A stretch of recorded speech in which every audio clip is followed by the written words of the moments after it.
माथेरान नगर परिषदेची 2025ची ही निवडणूक येत्या 2 डिसेंबरला मतदान आहे आणि ह्या निवडणुकीला आम्ही महायुतीच्या माध्यमातून सामोरे जात असताना मला महायुतीने प्रभाग क्रमांक 8मधून 8अ ही नागरिकांचा मागास प्रवर्गामधून मला उमेदवारी दिलेली आहे आणि गेल्या 10 ते 15 दिवसांमध्ये ज्या प्रकारे आम्ही महायुतीचा प्रचार केलेला आहे त्यातून आम्हाला निश्चित नागरिकांकडून आणि मतदारांकडून विश्वास भेटलेला आहे की ह्या निवडणुकीमध्ये महायुतीचा 100% विजय होणार आहे आणि आमचे नेते जे चंद्रकांतभाई चौधरी चंदीभाई आहेत ते आमच्या महायुतीचे नगराध्यक्षाचे थेट उमेदवार आहेत।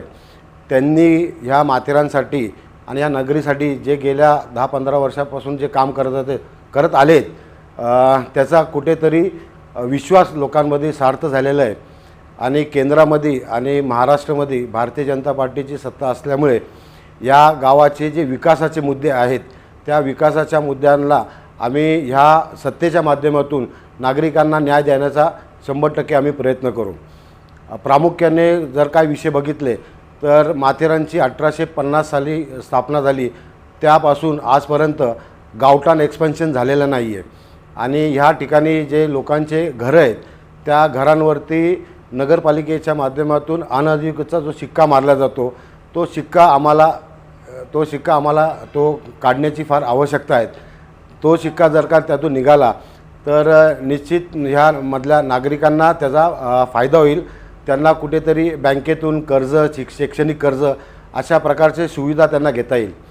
त्याचबरोबर ह्या ठिकाणी मोठ्या प्रमाणात लॉजिंग व्यवसाय आहेत। आमचे इकडचे जे स्थानिक नागरिक आहेत ते छोटे मोठे 1 रूम 2 रूम 3 रूमचे लॉजिंग करतात आणि त्यांना ब्रेड अँड ब्रेकफास्टची जी शासनाची योजना आहेत मध्यंतरी काळामध्ये प्रचारासाठी आमचे पर्यटन मंत्री या ठिकाणी आलेले होते आणि हा मुद्दा आम्ही त्यांच्यासमोर मांडला आणि त्यांनी विश्वास दिलेला आहे की ह्या 2 तारखेच्या निवडणुकीच्या नंतर 100% ह्या लोकांना ब्रेड अँड ब्रेकफास्टचे लायसन देण्यात येतील।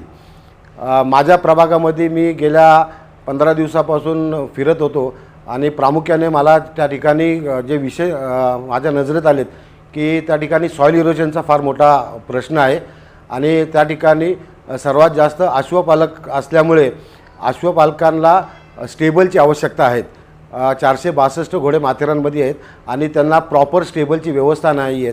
तर आम्ही ह्या सत्तेच्या माध्यमातून त्यांना स्टेबल करून देण्याची व्यवस्था करू आणि माथेरानचा नागरिक आणि प्रत्येक मतदार यांनी 100% आमच्यावरती विश्वास ठेवलेला आहे। येणाऱ्या 3 तारखेचा जो निकाल असेल आणि 3 तारखेला जो गुलाल उधळला जाईल तो महायुतीचा असेल।